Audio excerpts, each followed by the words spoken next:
everyone! Magandang hapon, magandang araw, a blessed day to us all. Nandito na naman po ako sa aming kusina at ngayon ay ang gagawin ko po ay magluluto ako ng kangkong. Ayan po sariwang-sariwa ang ating kangkong.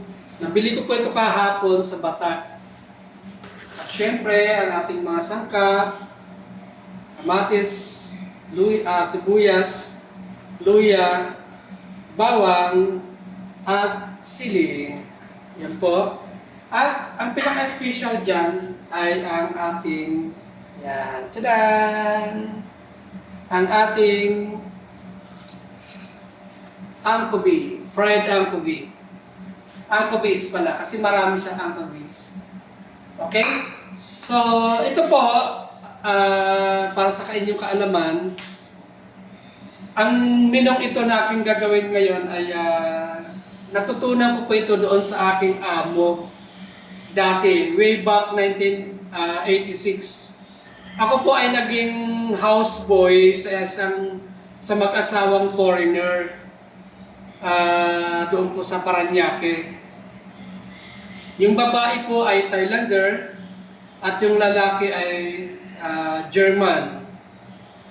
Tumira po sila sa isang sikat na subdivision sa Paranaque noon. Nagtatrabaho kasi yung lalaki doon sa Pilipinas noon. At nabasa ko sa ads yung kanilang naghahanap daw sila ng houseboy. So nag-try ako kasi foreigner Sabi ko may matututunan ako sa mga ito.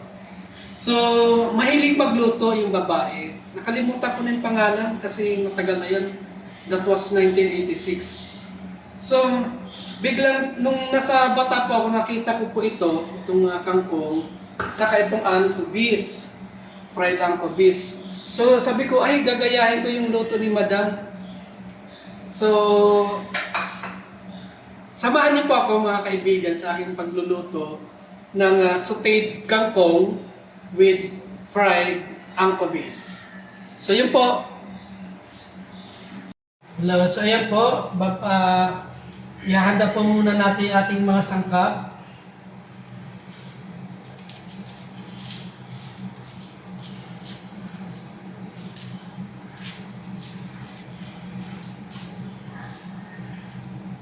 Hindi po lahat ng sibuyas magagamit ko kasi sobrang laki po nito.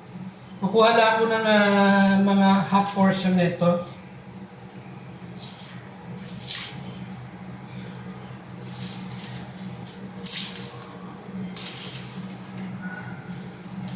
Tapos itatabi ko po yung kalahati. Lilinisin po muna natin lahat ng mga sangkap. Siyempre yung kamatis, yung ating luya,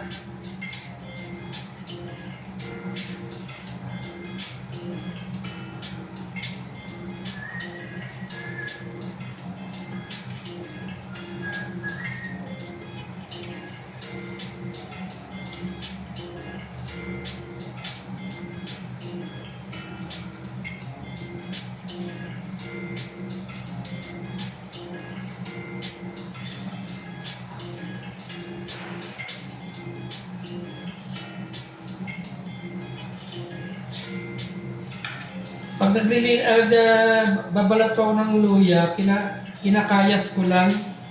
Hindi ko po siya ini-slice kasi sayang yung matatangay na laman. Kaya ganyan, kayas lang. Para hindi mabawasan yung laman. Yung matatanggal lang yung balat. Ganun po ako maglinis ng luya. Yan kinayas ko lang po. At syempre ang ating pong sili.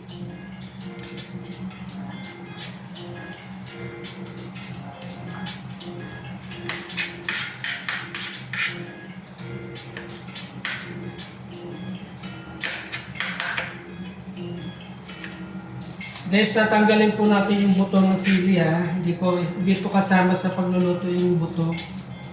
Kasi i-slice po natin ito ng medyo pino.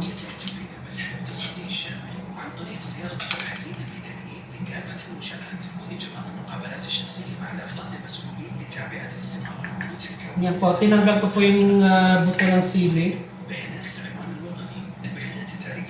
Yan po, tinanggal ko po. Sayang yung buto. Sarap itanim, kaso wala naman pagtatamnan dito.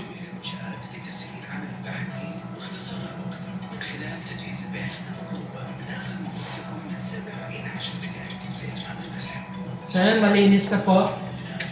At syempre yung ating bawang, tatalupan ko lang po ito at mamaya ko nadidikdikin.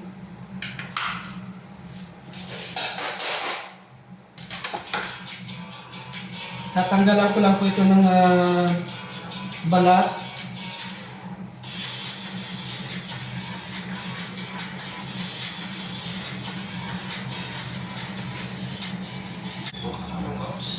Ayan, tinatalupan na po natin yung bawang.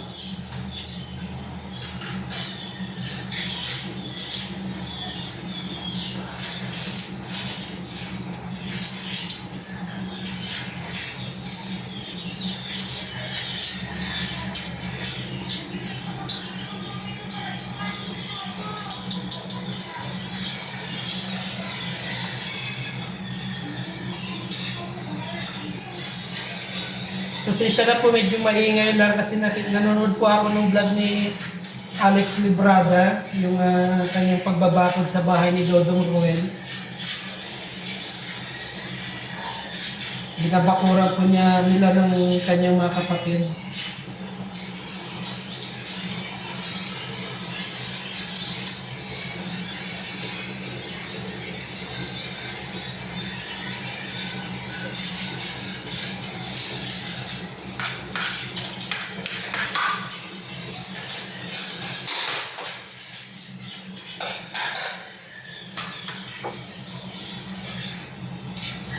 At syempre hindi po mawawala yung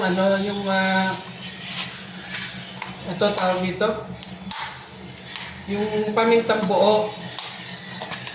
Yan na yung pamintang buo. Kukuha po tayo ng ilang piraso tapos didikdikin lang po natin ng medyo rough. Kasi kailangan hindi siya pino. Nga pala guys, yung tawag dito, yung ang tubis, binabad ko muna sa warm water. Tapos i-drain ko mamaya bago iprito.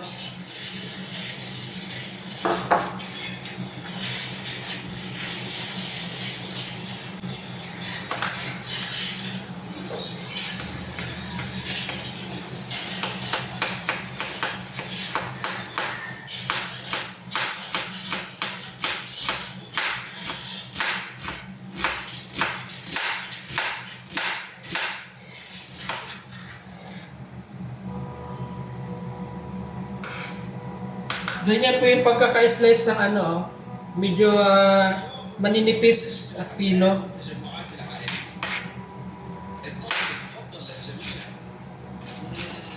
Pag nasote ito, at medyo ang pagkasote niya ay sunog, maganda po ito kasi ito ay magpapabango sa ating putahe.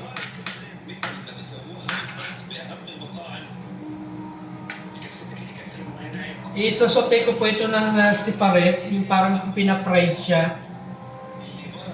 Tapos isi-separate ko siya.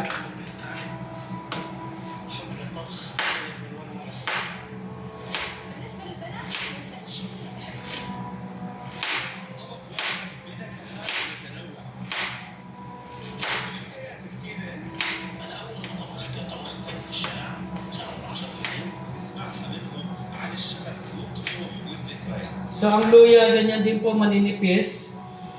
At slice po natin ng pa-slant, ganyan no. Pahaba siya na pa-slant.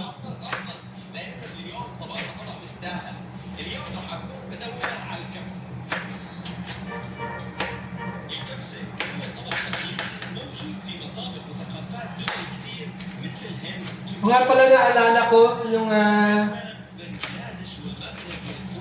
yung amo ko, nakalimutan ko na yung pangalan, yung amo kong babaeng Thailander. Sa parang pagkakaalala ko, taga Pattaya siya.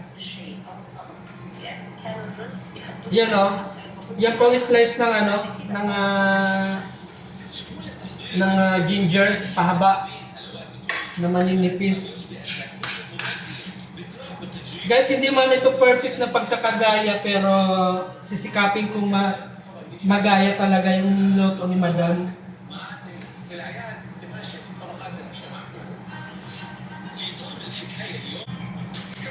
So ayan po yung sili. Slice ko rin ng pahaba.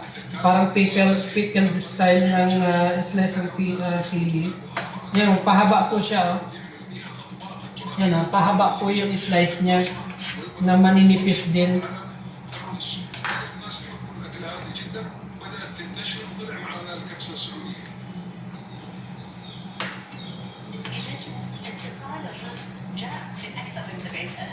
بسبب انه كانت تاتي غالبا عن طريق صواريخ الشاحنات اللي تتنقل بين منطقه واخرى. ليش؟ لكون الرز يحفظ وقت طويل فالانتقال والسفر بين الثلاث. اعداده ما كان يحتاج شيء كبير، الموجود عندهم مع المويه بيطلع لكم وجبه غنيه تشبعهم لوقت طويل لانهم يمسكوا مسافات طويله. Wala kasi tayong sa radar ng gulay. Bibili nga ako nung yung brand ng Edmart. Maganda yun eh. Kompleto na yung sizes ng mga kanyang mga talim. Kung anong gustong slice mo, magagawa niya. Tapos yung bawang po, guys, ganyan. Saka i-slice mo siya ng pahaba.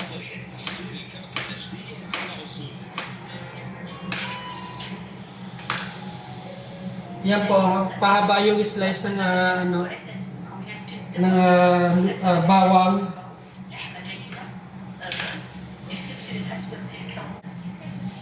Ganun din po ang ating kamatis.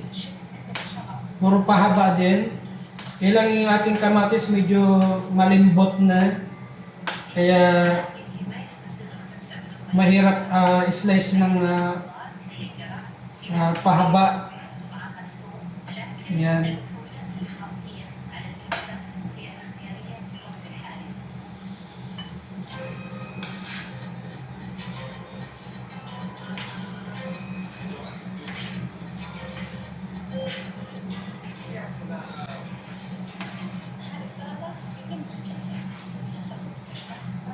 Mabilis lang po ito lutuin, kailangan yung preparation lang po ang matagal.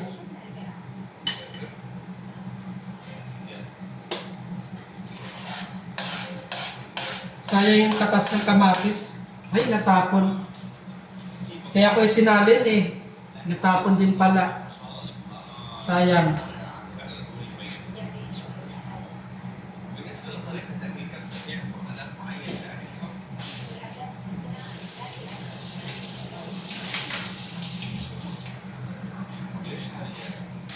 So ayan po, ready na mga kaibigan, no? Ayan. Ganyan pang pagkaka-slice, puro manipis na pahaba. Yung kamatis lang hindi gaano kasi malambot na. Ayan. So,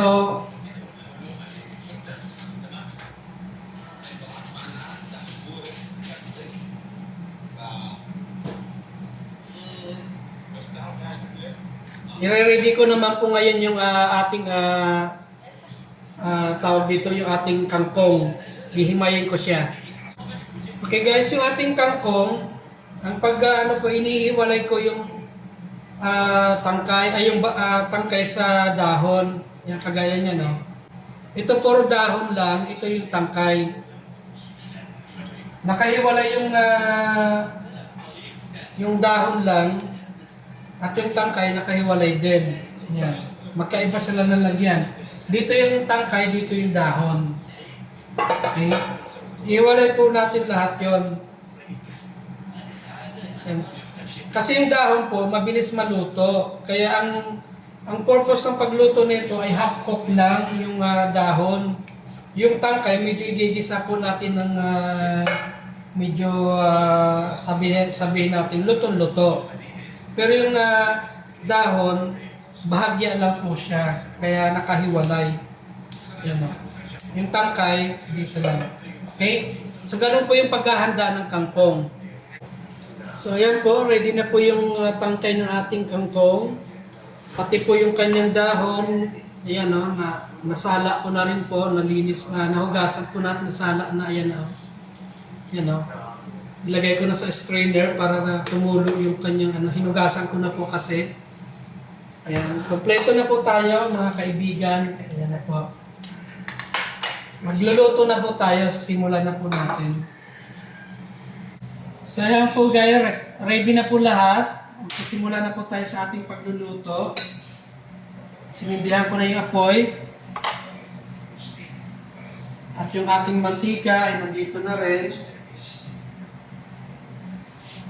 Si Mr. Chef sunflower oil ang ating gamit. Ngayon po ay ito po muna aking lulutuin.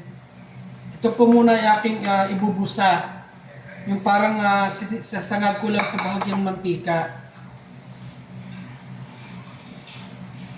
So lalagyan po natin ng bahagyang mantika.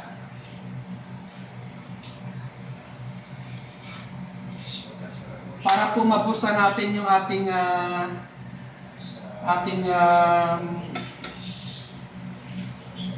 tawag dito yung ating dried angkobi. Parang walang tumulo dun sa mantika. Hindi ko nakita yung ito, medyo okay na yung mantika ako. So yan po guys ha. Hintayin lang po natin uminit.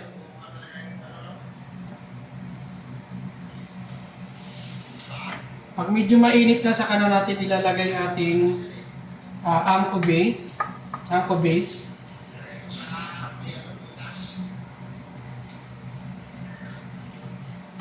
So sa puntong ito, mainit na po yung ating mantika. Nalagay na po natin yung ating dry angkobase. At syempre, titimplahan po natin yan ng durog na paminta. Yan po. At hindi lang po durog na paminta, nalagyan din po natin ng kaunting tawag dito, ginger powder. Yan po. At syempre hindi mawawala yung pampanghang. Ito po yung natitira sa aking paprika powder. Lalagyan po natin ng paprika.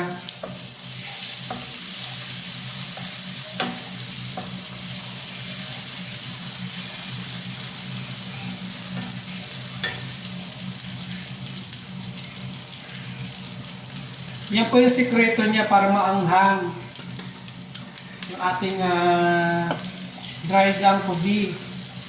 So yan po, pakikita ko po sa inyo mga kaibigan. Yan po ang ating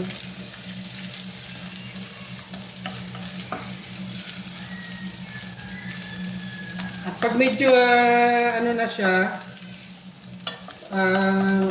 tawag dito yung crunchy na ay ililipat na po natin sa lalagyan, tapos dito rin mismo sa kawaling ito natin igigisa yung ating tawag dito yung ating mga sangkap at yung tangkay ng kangkong.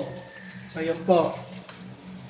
Para maintindihan nyo po kung paano ko ginagawa itong sauté kangkong ala Thailander.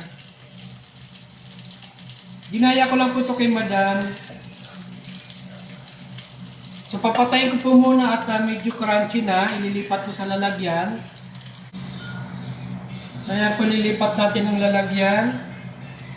Lagay na natin dito sa dati niyang pinaglagyan.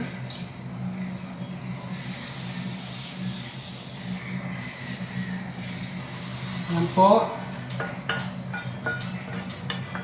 Sensya na po at walang humahawak sa aking camera. Ako lang po ang kaya talagang solo flight tayo. Ayan po mga kaibigan, yung ating dry angkobi na isang naluto na natin.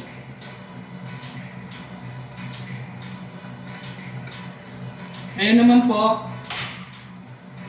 Gigisa na po natin yung ating gulay.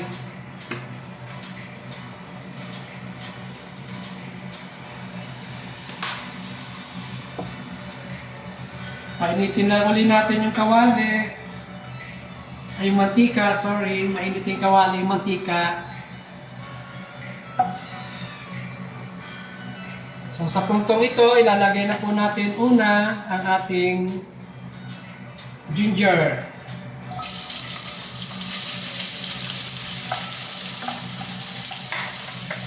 Ayan po, mga kaibigan, ang ating ginger, ginigisa-gisa na.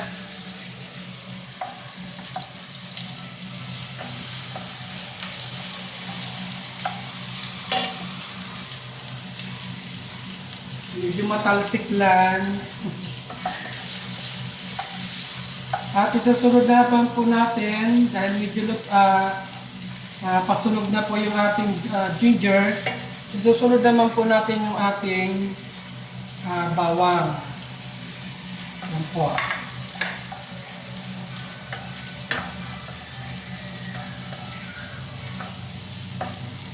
Okay, at kagaya ng sinabi ko, susunugin po natin ngayon itong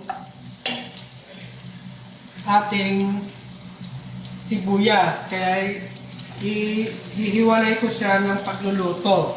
Habang niluluto ko po yung ito tingnan nyo. Habang niluluto ko po yung ating bawang ginger, nandito nakabukod yung ating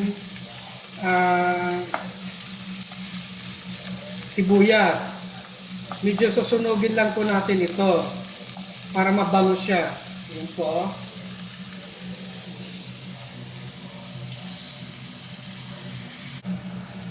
So yan po guys, medyo pasunog na yung ating sibuyas.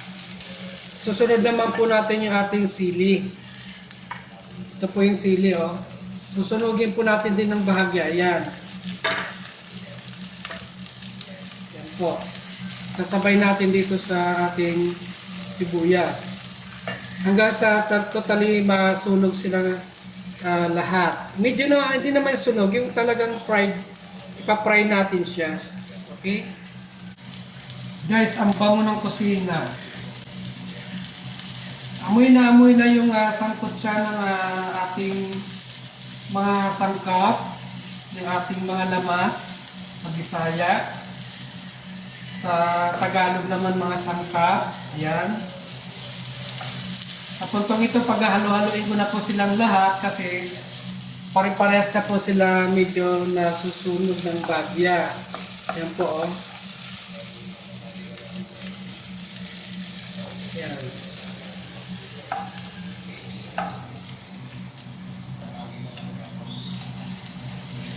Buti na lang minabili akong stand ng aking cellphone. Siyang tagahawak, nililipat-lipat ko na lang. At ngayon naman po ay ilalagay na po natin yung ating dinikdik na tawag ito. Yung ating dinikdik na na tawag dito. Paminta, ayan. Ilagay ko na po.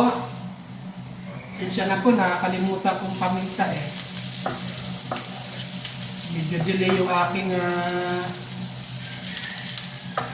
so ayan po, ang bango-bango na niya, pagsunog na siya. Yan po, ang tsalap-tsalap. Ngayon po ilalagay ko na yung kamatis. Yan.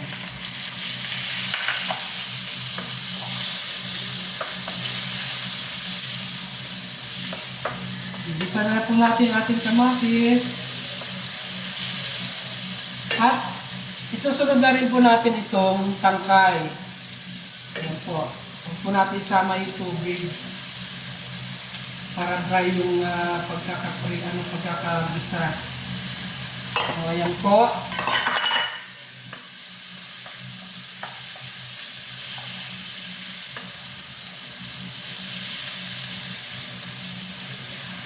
So, ayan po guys, oh.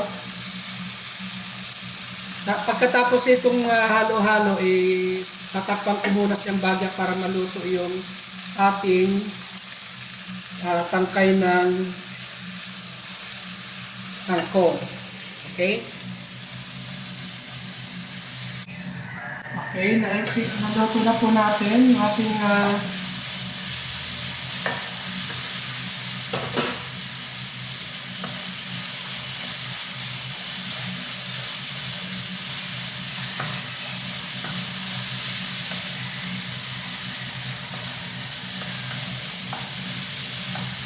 so yan po, tingnan nyo po guys, oh. Ang ganda ng itsura niya, para siyang salad. Yan, oh. Dry lang po yung pagkakaluto niya, tapos ngayon na po ay titimpla na po natin siya ng toyo. Yan.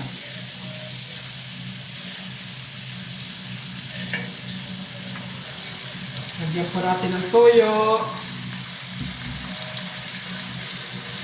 Halo-halo habang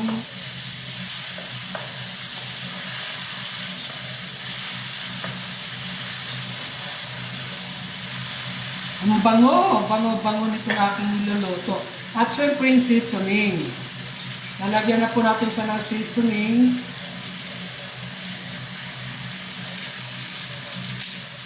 Yan po, beef flavor po na seasoning ito.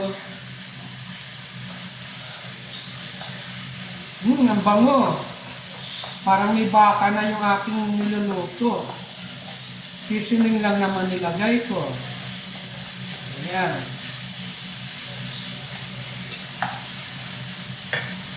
Ngayon naman po, ilalagay na po natin yung ating oyster sauce. Ayan po.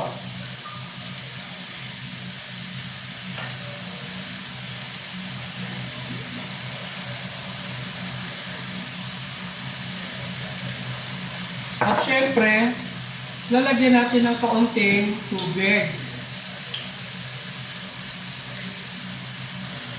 Ayan po. Tumalsik.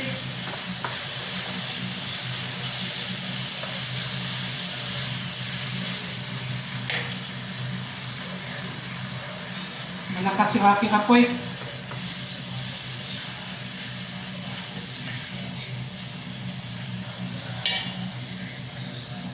So yan na po itsura niya guys. Oh.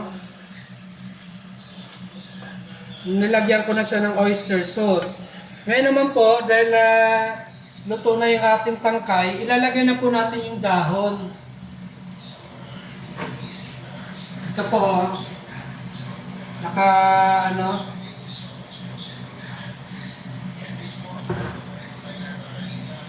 Lalagyan na po natin yung ating dahon. At hahalu-haluin. Ayan. Hahalu-haluin na po natin para maisama yung dahon.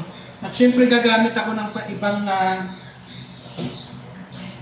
kutsara para mahalong maigi. Sinsya na po gumagalaw yung aking kawali.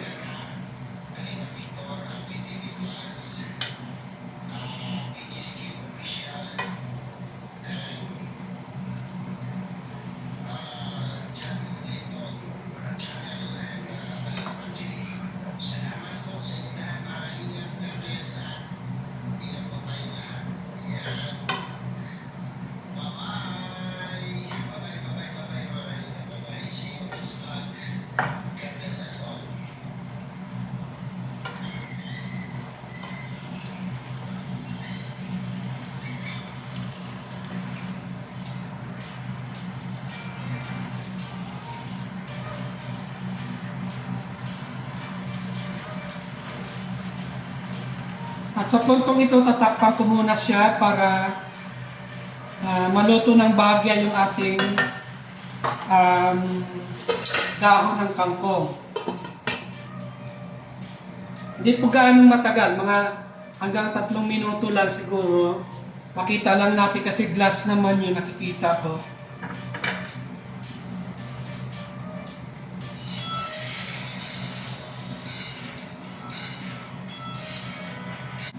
So guys, pakita ko lang sa inyo. Ayan na po yung ating kangkong. Luto na po siya. At sa puntong ito, ilalagay na po natin sa ibabaw yung ating angkobi. So, yan po.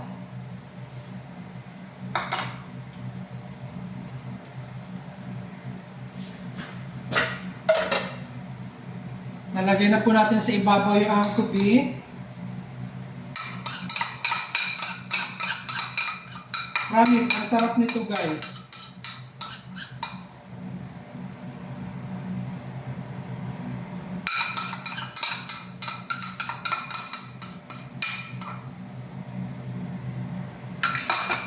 So yan na po yung ating sauteed kangkong with dry angkobi. Salamat sa inyong panonood sa aking pagluluto. Salamat sa pagsama ngayong hapon. Bye-bye mga kalagalag. So guys, ayan na po yung ating ito na po mga kalagalag, yung ating sauteed kangkong with dry anchovies. Yan po. Ang sarap niyan. Promise. Lagi ako nagpa-promise sa inyo, no? Na masarap yung niluluto ko. Titikman ko nga.